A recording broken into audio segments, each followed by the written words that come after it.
King David wanted to show kindness to Hanun, the new king of the Ammonites, because Hanun's father had once been good to him.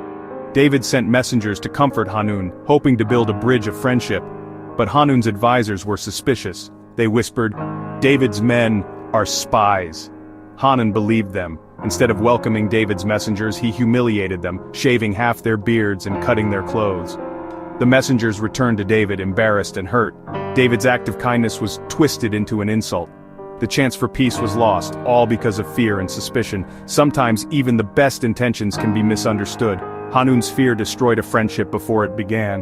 When we let suspicion rule our hearts, we can turn kindness into conflict. David's bridge of friendship was broken and trouble was on the horizon. This was just the beginning of a much bigger problem. Sometimes a single act of mistrust can change everything. David was angry and hurt by Hanun's actions. The Ammonites, realizing their mistake, hired a huge army of Syrians to defend themselves. Joab, David's general, marched out with Israel's army and found themselves trapped. Ammonites in front, Syrians behind. Joab quickly split the army. He'd fight the Syrians. His brother Abishai would face the Ammonites. Joab said, "If the Syrians are too strong for me, help me. If the Ammonites are too strong for you, I'll help you. Be strong and courageous for our people and for God." They trusted each other, and most importantly, trusted God. It was a battle not just of swords, but of faith and teamwork. The armies prepared for a fight that seemed impossible. Joab and Abishai stood together, ready to face whatever came. Sometimes courage means leaning on each other. They didn't know what would happen, but they knew they weren't alone. When we face big problems, we need each other, and God, more than ever. The battle lines were drawn, and the outcome would depend on more than just strength. This was a test of trust, unity, and faith. The fate of Israel hung in the balance. The real victory would come from standing together. Joab's men charged at the Syrians with courage, and the Syrians fled without a fight. Seeing this, the Ammonites lost heart and ran back to their city. God gave Israel victory through courage and faith, not just strength, but new challenges soon appeared. Giants among the Philistines, men so big and strong they terrified everyone. David's warriors faced these giants bravely, remembering God was bigger than any enemy. One by one, they defeated the giants, showing that faith conquers fear. No problem is too big when God is on your side. David's men stood together, trusted God, and overcame every challenge. Their courage inspired the whole nation. With God's help, even the impossible became possible. The story of David's mighty men became a lesson for all time. After many victories, David let pride slip into his heart. He decided to count his soldiers, wanting to measure his own strength instead of trusting God. Joab, his general, warned him, "Don't do this, our strength comes from God, not numbers." But David insisted, and Joab obeyed, counting the fighting men across Israel.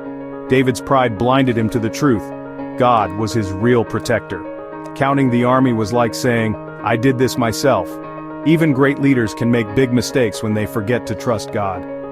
Joab's warning went unheard, and David's decision would have consequences. The count was finished, but David's heart felt heavy. Pride can sneak in quietly, but its effects are always loud. David's mistake would soon bring trouble to the whole nation. Sometimes the hardest battles are the ones inside our own hearts. David's story reminds us to keep our eyes on God, not ourselves. The king who loved God had stumbled, and now he would have to face the results. Even heroes need forgiveness. After the counting, David's heart was filled with regret. He prayed, "God, I have sinned, please forgive me." God sent the prophet Gad with a message. David must choose one of 3 punishments. 3 years of famine, 3 months of fleeing from enemies, or 3 days of plague. Each choice meant suffering for the people. David was heartbroken. His pride had put everyone at risk. Sometimes our mistakes hurt others more than ourselves. David's sorrow was deep. He took full responsibility and begged for mercy. The weight of his decision was almost too much to bear. True repentance means owning our actions and turning back to God. David faced the hardest choice of his life. He knew whatever he chose, the people would suffer. The consequences of pride can be devastating. David's only hope was God's mercy. The fate of Israel rested on the king's next words. Faced with terrible options, David chose to fall into God's hands, trusting in his mercy. A plague swept through Israel for 3 days, and many died. David and the elders mourned, wearing sackcloth and falling to the ground in sorrow. David saw the angel of the Lord, sword drawn over Jerusalem. He cried out, "I am the one who sinned. Please let your punishment fall on me, not the people." David's heart broke for his people's suffering. He pleaded with God to show mercy. Even in judgment, David trusted God's compassion. True leadership means taking responsibility, even when it hurts. David's prayer was desperate and sincere. He begged God to spare the innocent. Sometimes the only thing we can do is throw ourselves on God's mercy. David's sorrow opened the door for forgiveness. The story was not over. Hope was still possible. God heard David's prayer and sent the prophet Gad with a message of hope. David was told to build an altar on the threshing floor of Ornan. Ornan offered the land and animals for free, but David insisted on paying full price.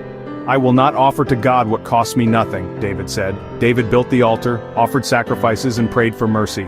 God answered, fire came from heaven and the plague stopped. God's forgiveness was clear. His anger was turned away. The place where David built the altar would become the site of the great temple. Out of sorrow and repentance came a new beginning for Israel. David's willingness to pay the price showed his true repentance. God's mercy brought healing to the land. Even after great mistakes, God offers forgiveness and hope. The story ended not with punishment but with restoration. David's altar became a symbol of God's grace. Every ending with God can be a new beginning. Mercy triumphed and Israel found peace again.